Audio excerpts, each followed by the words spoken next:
It's the Sports Kings. Sports Kings. He might fall off the wagon in the next 10 minutes. Rob Calloway. It's about bringing talent. It's not about all the flash and glitz and glam. Not your average sports talk show. The Sports Kings. This is NFL legend, Work Done. This your boy D. Howard, a.k.a. Superman. I'm Jerome Bettis, the bus. It's Cam Newton. Holla at your boy, already. This is Hank Aaron, and I'm down with the King. Tell a friend, Kings is back.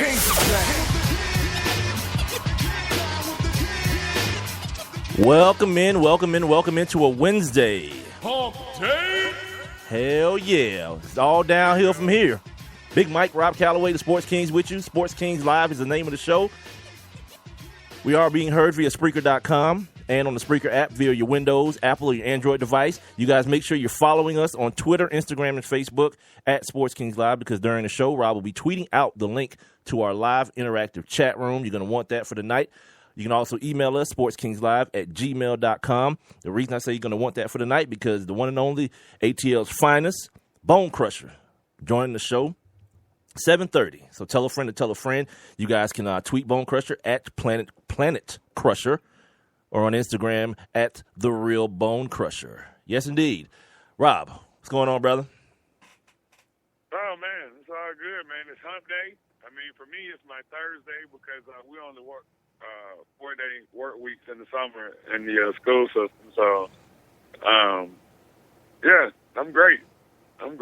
Sweet. So, basketball last night. Definitely. We have 85 days until the NFL. So I guess that means 75 days till college football. No, you got to subtract 7. It's only a week. It's only 7 days in the week, not 10. Oh, excuse me. Yes, excuse me. I forgive you. 78. The Cobb County Public School. They're to blame. Yeah, 85 and 78. Yes, so, that would be it. Yeah, that's pretty much it, man. You know, woke up this morning, you know. Feeling like I was on the moon. Look at the flick of the wrist. Oh, yes, the ratchetness. The thing we love most around here. Let's go. Turn up. Oh, it is Wednesday, hump day. Women Crush Wednesday as well. God, I can't remember the handle of the young lady we chose today. I think it's at C. Bennett. Young lady. After reading her profile, she's from Decatur, so that's cool. Nice looking young lady. Go ahead and check it out on our Twitter account. Also, you guys got to make sure you're following us on Twitter today, too, at Sports Kings Live, because I got a surprise for Rob that he don't even know about. And this is going to be epic. Epically awesome. Where is it? It's not there yet. No, I wouldn't let you cheat. I'm going to do it during the show, second hour. And this is going to be awesome. Speaking of awesome, let's get into what we're going to talk about today on the show. Like I mentioned earlier, Bonecrusher, Atlanta rap artist, is going to join us, from Attention, I Ain't Never Scared fame. Going to see what he's been up to over the last couple of years, I guess, and find out. Like, what you doing now Wednesday? Nah. What you doing? Nah. Just wanted to holler at him, see what he thought about some of these, Atlanta sports and all this kind of stuff.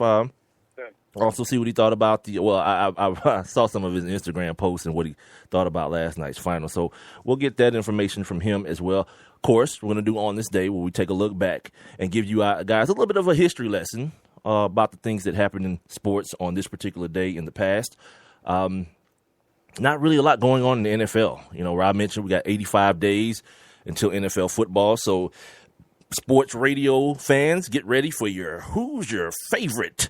What's on your Mount Rushmore? What about your 4 horsemen of? Get ready for all that foolishness. Mount Rushmore, yeah, they already got that started. Did you see that? Yeah.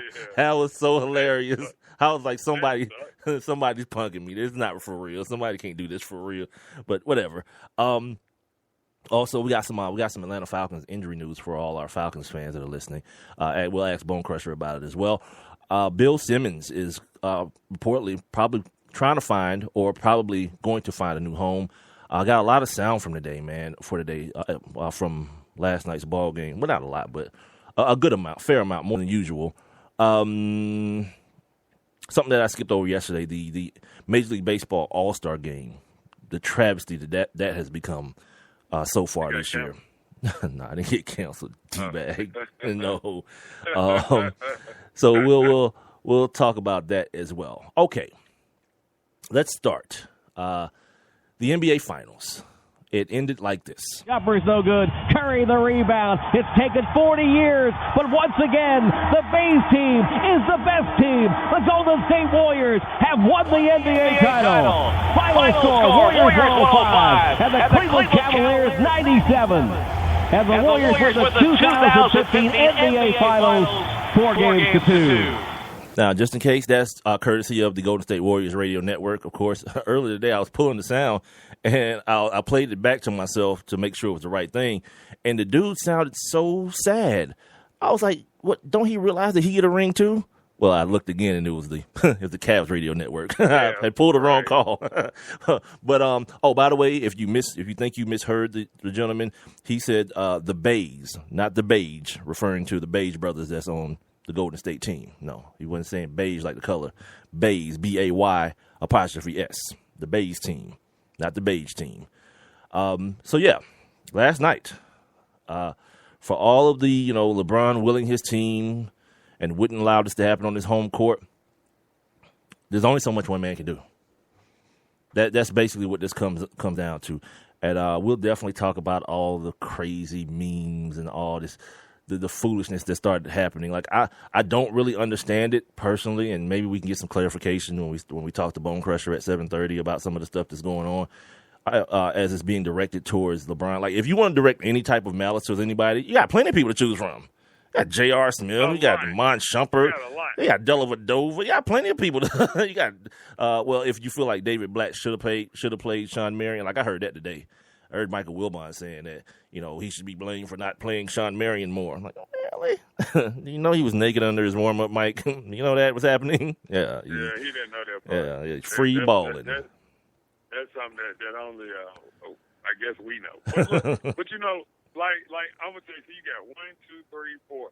You got 4 dudes. If you want to just, have target practice with the Cavs, you got J.R., Daly, James Jones, and Shumpert.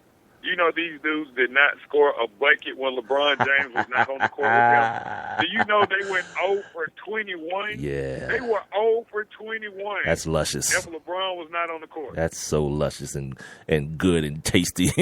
But that is unbelievable. Meanwhile, LeBron is the failure. Okay. You like it. I love it.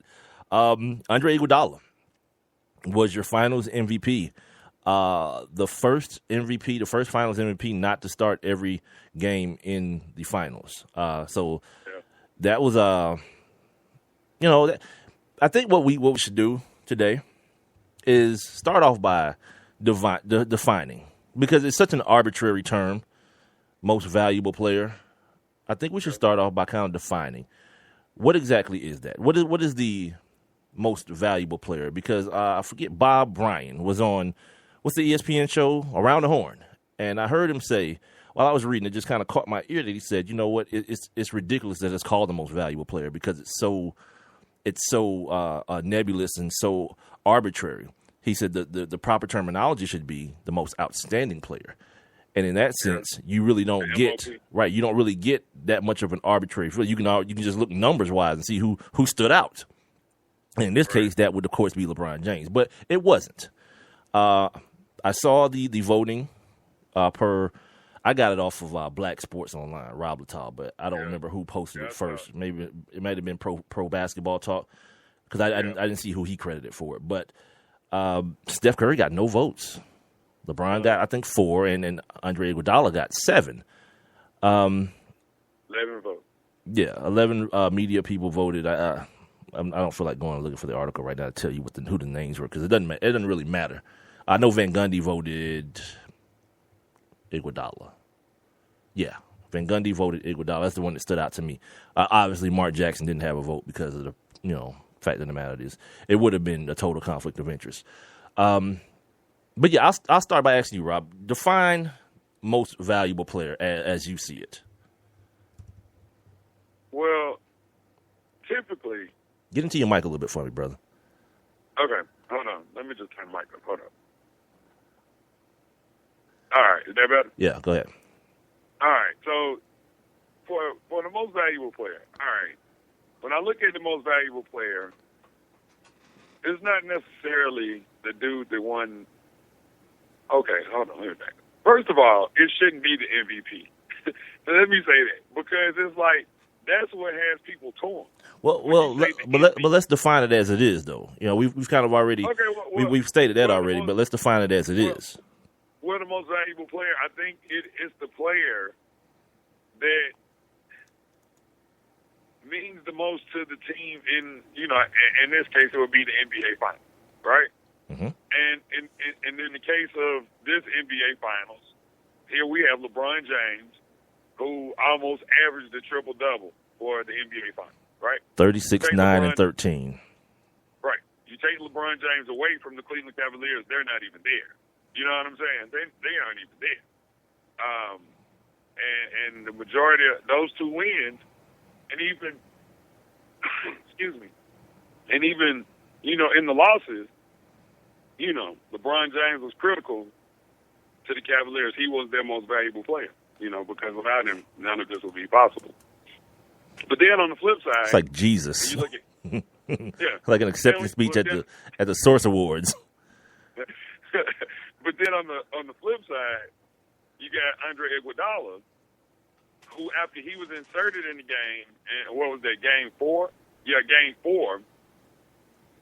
It was a shift that never really turned back for Cleveland. Like once he was inserted into the game, into the starting lineup, Golden State took on a different form and ended up defeating Cleveland 3 games straight. And when you look at Iguodala's stats, he was terrible from the free throw line, but his overall point production was pretty steady.